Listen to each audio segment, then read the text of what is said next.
नमस्ते दोस्तों। Welcome back to my channel Filmi Gaurav. मैं हूं आपका दोस्त गौरव और आज मैं लेके आया आपके लिए एक और नई मूवी का रिव्यू। लेकिन रिव्यू चालू करने से पहले प्लीज वीडियो को लाइक कर लीजिए और अगर आप चैनल पर नए हो और आपने चैनल को सब्सक्राइब नहीं किया तो प्लीज चैनल को सब्सक्राइब कर दीजिए और वीडियो को पूरा देखिएगा, आखिर तक देखिएगा। और आपको ये वीडियो कैसा लगा हमें कमेंट करके बताइएगा। तो शुरू करते हैं मूवी रिव्यू। तो आज के हमारी जो मूवी होने वाली है वो है हिंदुस्तानी 2। हिंदुस्तानी 2 रिलीज हुई थी 12 जुलाई 2024 को थिएटर्स में और ये अब ओटीटी पे भी आ चुकी है, नेटफ्लिक्स पे। और इस मूवी को डायरेक्ट किया था एस शंकर ने। और इस मूवी में आपको जो एक्टर्स देखने को मिलेंगे उनमें कमल हासन, सिद्धार्थ जो जिन्होंने रंग दे बसंती में आमिर खान के साथ काम किया था, फिर रकुलप्रीत सिंह है जिन्होंने कई बॉलीवुड और साउथ की मूवीज में काम किया है, फिर प्रिया भवानी शंकर है, बॉबी सिम्हा है और एस जे सूर्या जैसे एक्टर्स है जो आपको इस मूवी में देखने को मिलेंगे। और आप लोग सोच रहे होंगे कि मैंने इसी मूवी को क्यों चूज किया मूवी रिव्यू करने के लिए।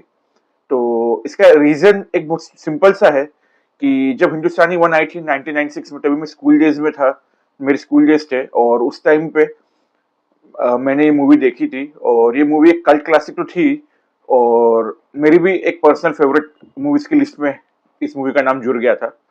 तो इसके लिए जब इसका 28 साल बाद सीक्वल बनाया तो एक मन में चाव हुई, क्यूरियोसिटी हुई कि देखिए अब आगे क्या दिखाएंगे, आगे क्या होगा सेनापति के कैरेक्टर के साथ में। तो इसके लिए ये मूवी देखनी भी बनती है और इसका रिव्यू करना भी बनता था। ओवरऑल हिंदुस्तानी 2 हिंदुस्तानी 1 से बिगर एंड बोल्डर मूवी है क्योंकि इसका जो बजट है वो भी काफी हाई रहा है। लाइक अप्रोक्सीमेटली 250 से 300 करोड़ इंडियन रुपीज में इसका बजट रहा है। और साथ ही जो टेक्नोलॉजी एडवांसमेंट लास्ट 28 ईयर्स में हो गया है तो उससे जो वीएफएक्स और सीजीआई वगैरह का जो एड ऑन हो जाता है मूवी बनाने के लिए, तो एक्सपेक्टेशंस भी बड़ी हो जाती है और मूवी का जो प्रोजेक्ट है वो भी बड़ा हो जाता है। लेकिन हमें देखना ये है क्या ये मूवी एक्चुअली बड़ी है हिंदुस्तानी 1 से या नहीं। मूवी के प्लॉट की बात करते हैं तो मूवी की जो स्टोरी है वो कुछ ऐसी है कि एक यूट्यूब चैनल है बार्किंग डॉग्स नाम का, जिसे सिद्धार्थ और उनके 3 और दोस्त चलाते हैं और वो लोग रेगुलरली करप्शन के अगेंस्ट वीडियोस बनाते रहते हैं और करप्शन के अगेंस्ट फाइट करते हैं। लेकिन कुछ ऐसा हो जाता है कि जो चीजें हैं वो आउट ऑफ कंट्रोल चली जाती है और तब वो लोग एक हैशटैग रन करते हैं कम बैक इंडियन का। और इंडियन कौन, वो सेनापति यानी कि अपने कमल हासन सर। तो कमल हासन जो है वो अब विदेश से वापस अपने देश इंडिया आ जाते हैं करप्शन के खिलाफ लड़ाई लड़ने के लिए। और सिर्फ करप्शन नहीं, करप्शन जो है एक्सट्रीम लेवल का है और उस एक्सट्रीम लेवल के करप्शन के बाई प्रोडक्ट्स भी है जिनके खिलाफ आवाज उठानी जरूरी है। और यही इस मूवी का ओवरऑल प्लॉट है। लेकिन ये फाइट इतनी सिंपल भी नहीं होने वाली सेनापति के लिए क्योंकि सीबीआई जो है वो भी उनके पीछे लगी हुई है और जो अलग अलग जो नेगेटिव या करप्टेड लोग हैं जो बड़े पावरफुल है वो भी उनके पीछे लगे हुए हैं। तो सब इनको खत्म भी करने की कोशिश में है और सीबीआई इनको अरेस्ट करना चाहती है। तो क्या ये इन सब चीजों के ऊपर ओवरकम करके कामयाब हो पाएंगे या नहीं हो पाएंगे, इसी के ऊपर मेन मूवी का प्लॉट है। मूवी में कैरेक्टर्स एंड एक्टर्स की परफॉर्मेंस की बात करें तो कमल हासन सर ने तो लाजवाब एक्टिंग की है। जो सेनापति का रोल है लिखा भी उन्हीं के लिए गया था और वो ऑन करते उस रोल को। Like no one can do this character और this role in future apart from Kamal Haasan, ये मैं बोल सकता हूँ। और जितनी तारीफ की जाए उनकी परफॉर्मेंस की वो तो कम है, लाजवाब लगे है वो मूवी में। और उसके बाद में सिद्धार्थ है जिन्होंने लाजवाब एक्टिंग की है। He owns this role, he owns this character जो उन्होंने इस मूवी में प्ले किया है। अच्छा लगा उनका भी जो एक्टिंग लेवल है, एक्टिंग स्किल्स देख के। उसके बाद में प्रिया भवानी शंकर है, उसके बाद में जगन है, ऋषिकांत है जो कि बार्किंग डॉग्स ग्रुप को बनाते हैं। तो ये लोग भी काफी अच्छे लगे अपने अपने रोल्स में। और इन लोगों ने थोड़ा सा कॉमेडी भी किया है, थोड़ा सा इमोशनल टच भी है इनके कैरेक्टर्स में। तो वो सब भी देख के काफी मजा आया, काफी अच्छा लगा मुझे। और इसके अलावा बॉबी सिम्हा सीबीआई ऑफिसर के रोल में है जो सेनापति को अरेस्ट करने की कोशिश करते रहते हैं। तो उन्होंने भी काफी इंप्रेसिव एक्टिंग किया है इसमें। और इसी के साथ एस जे सूर्या है जो छोटे से ही रोल में है, अभी तो स्क्रीन टाइम कम है हिंदुस्तानी 2 में, लेकिन काफी इंप्रेसिव लगे हैं। तो उनका मतलब आप मूवी देखोगे तो आपको लगेगा कि इनका स्क्रीन टाइम थोड़ा और होना चाहिए था, लेकिन वो नहीं है मूवी में। और इसके बाद में रकुल प्रीत सिंह है, जिनका जो मतलब स्क्रीन प्रेजेंस उतना फील नहीं होता है, वैसे स्क्रीन टाइम भी कम है, लेकिन जो उनकी एक्टिंग स्किल्स है, जो एक्टिंग लेवल जो उन्होंने दिखाया मूवी में, वो भी उतना इंप्रेसिव नहीं है। तो ओके ओके है, बस ये बोल सकते हैं। और बाकी जो अदर एक्टर्स है जो छोटे छोटे रोल किए मूवी में, उन्होंने भी काफी अच्छी एक्टिंग की है ओवरऑल। सो एक्टर्स की परफॉर्मेंस की बात करें तो ओवरऑल वेरी गुड। मूवी की डायरेक्शन की बात करें तो मूवी को डायरेक्ट किया है एस शंकर ने, जैसा कि मैंने आपको वीडियो में पहले भी बताया था। और एस शंकर कौन हुआ, जिन्होंने हिंदुस्तानी फर्स्ट को डायरेक्ट किया था, उसके बाद में उन्होंने जीन्स डायरेक्ट की है, आई डायरेक्ट की है, अपरिचित डायरेक्ट की है, शिवाजी द बॉस डायरेक्ट की है, रोबोट डायरेक्ट की है, 2.0 भी डायरेक्ट की है उन्होंने। तो उनकी जो एक लीगेसी है, उस लीगेसी को देखे या उनके जो डायरेक्शन है इन मूवीज में जिनका मैंने अभी नाम लिया, तो उससे कंपेयर करें तो हिंदुस्तानी 2 में जो डायरेक्शन है वो थोड़ा सा वीक है। वो मुझे अगर पर्सनल लेवल पे बोलूं तो वो शंकर का डायरेक्शन कम लगा। और ऐसा क्यों है, अब ये तो वही खुद बेटर बता सकते हैं। बट मेरी एक्सपेक्टेशन मीट नहीं हुई जो एक्सपेक्टेशन थी मेरी शंकर के डायरेक्टेड मूवी से। और इसका रीजन ये भी है कि मैंने उनकी काफी मूवीज देखी है और वो one of my favourite directors है। तो थोड़ा सा मैं निराश भी हूँ इस चीज को लेके। हिंदुस्तानी 2 की स्टोरी लाइन या नरेशन की बात करें तो पहले चीज तो कॉन्सेप्ट रिपीटिटिव है, लेकिन रिपीटिटिव कॉन्सेप्ट पे भी नए तरीके से न्यू एंगल से स्टोरी लाइन क्रिएट की जा सकती है। ये हम शंकर ने ही अपने पास मूवीज में दिखाया, जैसे कि हिंदुस्तानी 1 है, अपरिचित है, शिवाजी द बॉस है। ये सब सिमिलर कॉन्सेप्ट पे है, बट स्टोरी दिखाने का तरीका अलग है। लेकिन हिंदुस्तानी 2 इस मामले में थोड़ी सी पिछड़ गई है। वहां पे वो कमी दिखी कि जो कॉन्सेप्ट तो अच्छा है रिपीटिटिव होने के बावजूद भी, लेकिन स्टोरी लाइन थोड़ी स्लो भी है और कुछ नयापन नहीं दिखा पाए स्टोरी के अंदर, जो इनके पास में अपॉर्चुनिटी थी। क्योंकि मूवी 28 ईयर्स बाद चालू हो रही है हिंदुस्तानी 1 के, तो काफी कुछ था दिखाने के लिए जो जो ये लोग मिस कर गए। और इसके अलावा अगर बात करें तो कुछ बैक स्टोरीज क्रिएट किए करके दिखाई जा सकती थी कुछ कैरेक्टर्स के, जैसे बार्किंग डॉग्स के जो 4 यंगस्टर्स है जिन्होंने, उनकी बैक स्टोरीज थोड़ी ढंग से दिखाई जा सकती थी। फिर जो करप्टेड बिजनेसमैन या पॉलिटिशियंस या और कोई जो करप्टेड विलन्स वगैरह दिखाए गए मूवी में, उनकी भी बैक स्टोरी को थोड़ी ढंग से क्रिएट की जा सकती थी। वहां पे थोड़ी कमी दिखी। और सेनापति की खुद की भी जो बैक स्टोरी है कि उन्होंने 28 ईयर्स में क्या किया, वो भी मिसिंग है मूवी में। और ये भी मिसिंग है कि उनकी वाइफ के साथ क्या हुआ इस 28 ईयर्स में, क्योंकि उनकी वाइफ को दिखाया ही नहीं गया है, जबकि हिंदुस्तानी 1 के एंड में वो जिंदा थी। और मूवी में कई सीन्स ऐसे हैं जहां जो ऑडियंस से जो कनेक्शन बनना चाहिए वो नहीं बन पा रहा है मूवी का। और साथ ही मूवी का जो फ्लो है वो जैसे लग रहा है नदी बहे जा रही है, बहे जा रही है, बहे जा रही है, और वैसे ही मूवी का फ्लो जाए जा रहा है। और फिर अचानक से लगा कि भाई पिक्चर बहुत ज्यादा लंबी बन गई है, तो बस यहीं पर रोक देते हैं। तो वहीं पर क्लाइमेक्स डाल दिया मूवी का, कुछ इस टाइप का सा क्लाइमेक्स लगा मुझे। थोड़ा सा उसको और अच्छे से अप्रोच किया जा सकता था, थोड़ा और अच्छे से दिखाया जा सकता था, ब्लेंड किया जा सकता था। तो वो ब्लेंडिंग या वो जो अप्रोच था वो भी मिसिंग है। अब मूवी के कुछ टेक्निकल एस्पेक्ट्स पे बात कर लेते हैं। तो जैसे एडिटिंग है, एडिटिंग काफी वीक लगी, क्योंकि एक सीन है जहाँ पे एक लेडी किचन से शरबत लेके आ रही है बाहर, तो किचन के अंदर कलर अलग लग रहा है उनके ब्लाउज का, और किचन के बाहर कलर अलग लग रहा है। फिर वो जब किचन के अंदर जा रही वापस से ब्लाउज चेंज हुआ, और जब वो किचन के अंदर चली गई तो फिर से ब्लाउज का कलर चेंज हुआ। मतलब ये फनी सीन था या एडिटिंग मिस्टेक थी, मुझे समझा नहीं। इसी के अलावा कलर टोन्स, कई जगह वीएफएक्स या सीजीआई का यूज किया गया मूवी में, लेकिन कुछ ऐसे सीन्स है जहां पे आपको क्लियरली समझ में आ जाएगा कि ये वीएफएक्स या सीजीआई ही यूज किया गया है। वो नेचुरल नेस जो क्रिएट किया जाता है उसकी कमी दिखी वहां पे, कि ऑब्वियसली जो आर्टिफिशियल वो आर्टिफिशियल ही होगा। बट आज की डेट में टेक्नोलॉजी इतनी एडवांस हो गई है कि उसको काफी क्लियर और काफी नेचुरल बनाया जा सकता है। और बजट भी मूवी का काफी अच्छा था, 250 प्लस करोड़ का बजट था, फिर भी सीजीआई एंड वीएफएक्स में कमी दिखी। और इसी के अलावा लाइक बैकग्राउंड म्यूजिक तो मूवी का ठीक है, लेकिन जो म्यूजिक ओवरऑल है, यानी कि जो म्यूजिक एल्बम है या जो गाने हैं, वो हिंदी में तो मतलब not up to the mark है।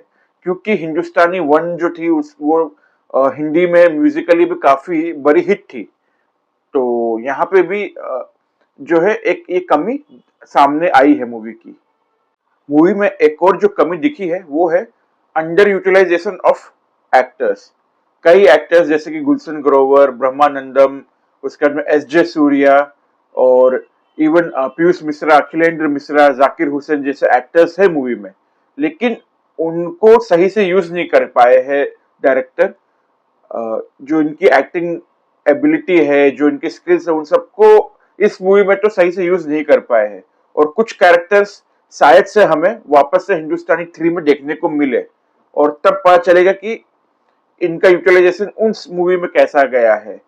मूवी में जो मेकअप है वो भी काफी खराब लगा, क्योंकि जो प्रोस्थेटिक मेकअप यूज किया गया है वो कई जगह इनकंसिस्टेंट लगा। एक कमल हासन के ऊपर जो प्रोस्थेटिक मेकअप यूज किया गया है, कई जगह वो थोड़े से यंगर लग रहे हैं, कई जगह वो थोड़े ज्यादा एजेड लग रहे हैं।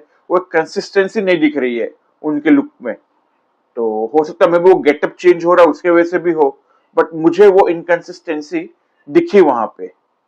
फ्रेंड्स, अब बात करते हैं मूवी में मुझे क्या अच्छा लगा। तो पहली चीज तो एक्टिंग, कमल हासन की, सिद्धार्थ की और बाकी एक्टरों की भी एक्टिंग काफी अच्छी लगी, लेकिन इन दोनों की खासकर काफी ज्यादा अच्छी लगी। दूसरा चीज, जो कुछ सीन्स में इमोशंस वगैरह दिखाए गए हैं सिद्धार्थ के, वो भी काफी अच्छा लगा मुझे। जो उसके कैरेक्टर के इमोशंस वगैरह है, बेसिकली मैं बोलना चाह रहा हूँ। और तीसरी चीज जो है वो है कॉन्सेप्ट। मैं ये मानता हूँ कि कॉन्सेप्ट रिपीटिटिव है, लेकिन ये कॉन्सेप्ट जो है हम लोगों की डे टू डे लाइफ का एक झलक जो है वो दिखाता है बड़े पर्दे पे। तो ये कॉन्सेप्ट कभी भी पुराना नहीं हो सकता, क्योंकि मैंने कई पुरानी मूवीज देखी है जहां करप्शन का मुद्दा था। और मैं जब पुरानी मूवीज की बात कर रहा हूँ तो मैं 1950s की मूवीज की से कंपेयर कर रहा हूँ, जहाँ पे श्री 420 जैसी मूवी आई थी जिसमें भी करप्शन एक मुद्दा था। उसके बाद में आप 60s और 70s के भी कई मूवीज है जिसमें करप्शन एक मुद्दा रहा है। 80s और 90s में भी कई मूवीज ऐसी आई है जिसमें करप्शन मुद्दा रहा है और आज भी है। तो ये रिपीटिटिव हो सकता है, लेकिन अच्छा कॉन्सेप्ट है, तो ये मुझे अच्छा लगा। अब बात करते हैं मुझे इस मूवी में क्या पसंद नहीं आया। तो पहला पॉइंट, कॉन्सेप्ट अच्छा होने से ही सब कुछ नहीं होता है, उस कॉन्सेप्ट को अच्छे से अडेप्ट करके दिखाना पड़ता है, जहाँ पे Shankar as a director miss कर गए। उसके अलावा कई टेक्निकल एस्पेक्ट्स है, जैसे कि एडिटिंग है, उसका जो सीजीआई है, वीएफएक्स है, प्रोस्थेटिक मेकअप वगैरह है, जहाँ पे थोड़ी कमी दिखी। और फिर स्टोरी का जो फ्लो है वो लगातार ऑडियंस को बांध के नहीं रख पाता, वो भी एक कमी है। फिर एक्टर्स का अंडर यूटिलाइजेशन, कि आप अच्छे एक्टर्स तो ले रहे हो लेकिन उनको अगर यूटिलाइज नहीं कर पाओगे तो भी मजा नहीं आएगा लोगों को। तो ये भी एक कमी है मूवी के अंदर में। और जो क्लाइमेक्स ऑल ऑफ सडन आ जाता है ना एब्रप्टली, कि अरे यार ये तो मूवी का क्लाइमेक्स चालू हो गया है, मूवी खत्म होने वाली है, ऐसा मतलब जो मतलब सिचुएशन पैदा हो गई मूवी के अंदर और मूवी इस तरीके से खत्म हुई, तो वो देख के मतलब मजा नहीं आया, क्योंकि मेरी एक्सपेक्टेशन काफी हाई थी इस मूवी से। अब मूवी को करते हैं कंपेयर हिंदुस्तानी वन से। तो हिंदुस्तानी वन तो एक ब्लॉकबस्टर मूवी थी, और उसने तो कई बेंचमार्क सेट कर दिए, चाहे वो म्यूजिक को लेके हो, चाहे वो मूवी की थीम को लेके हो, और उसका जो प्रोस्थेटिक मेकअप था, जो मूवी का जो स्टाइलिंग एंड सिनेमाटोग्राफी थी, मतलब almost in the all aspects you can say कि उसने बेंचमार्क सेट किया था। और वो भी डायरेक्ट किया था शंकर ने ही। तो हिंदुस्तानी 2 जो है उस बेंचमार्क के आसपास भी नहीं है। तो ये एक डिसअपॉइंटिंग आपको लगेगा, मुझे भी लग रहा है। लेकिन जो एक प्लस पॉइंट मूवी में है कि आप इस मूवी को हिंदुस्तानी 1 से कंपेयर मत करो तो आपको उतना बुरा ये मूवी नहीं लगेगी। It's still average movie. और इसके साथ में जो मूवी में एक एंड क्रेडिट सीन दिया हुआ है, या फिर आप इसको बोल सकते हो प्रीकैप हिंदुस्तानी 3 का, वो जो है ना पूरी मूवी का टोन सेट कर देता है। और वो एंड में आता है, मतलब एंड क्रेडिट्स के बाद में आता है। तो ऑब्वियसली अगर आप वो सीन देखोगे तो आपको हिंदुस्तानी 3 का टोन सेट हो गया है, और आपकी एक्सपेक्टेशन हिंदुस्तानी 3 से हिंदुस्तानी 2 के कंपैरिजन में डेफिनेटली ज्यादा हो जाएगी, और मेरी भी हो गई है। और मुझे वो जो प्रीकैप है वो काफी अच्छा लगा, और उम्मीद है कि जब 2025 में हिंदुस्तानी 3 आएगी तो उससे पब्लिक को मजा आएगा। अब आते हैं मूवी की रेटिंग पे। तो I would give it 5 out of 10। और जो 5 स्टार मैंने कट किए हैं वो कहाँ कहाँ किए हैं वो मैं आपको बताता हूँ। तो फर्स्ट स्टार जो मैंने कट किया है वो है जो एक एक्सपेक्टेशन थी मूवी से वो मीट नहीं हो रही, क्योंकि हिंदुस्तानी वन ने काफी ज्यादा बार हाई कर दिया था, तो उसके वजह से एक्सपेक्टेशन मीट नहीं हो रही हिंदुस्तानी टू से। सेकंड है कि जो मूवी का जो डायरेक्शन है या जो मूवी का जो स्क्रिप्ट है वहां पे शंकर थोड़ा सा मिस आउट कर गए हैं, तो वो भी एक स्टार वहां पे भी कम करता हूं मैं। और जो थर्ड स्टार है वो है मूवी के म्यूजिक के लिए, तो वहां पे भी एक स्टार कम होगा। जो फोर्थ स्टार है, मूवी में एक्टर्स को प्रॉपरली यूटिलाइज नहीं कर पाए हैं, जहां पे स्कोप था डायरेक्टर के पास में ऐसा करने का, तो उसके लिए एक स्टार। और जो पांचवा स्टार है वो मैं कट कर रहा हूं, क्योंकि कई जगह बैक स्टोरीज दिखाया जा सकता था, नहीं दिखाया गया है, और एक अच्छा सेटअप दिया जा सकता था कैरेक्टर्स को, नहीं दिया गया है।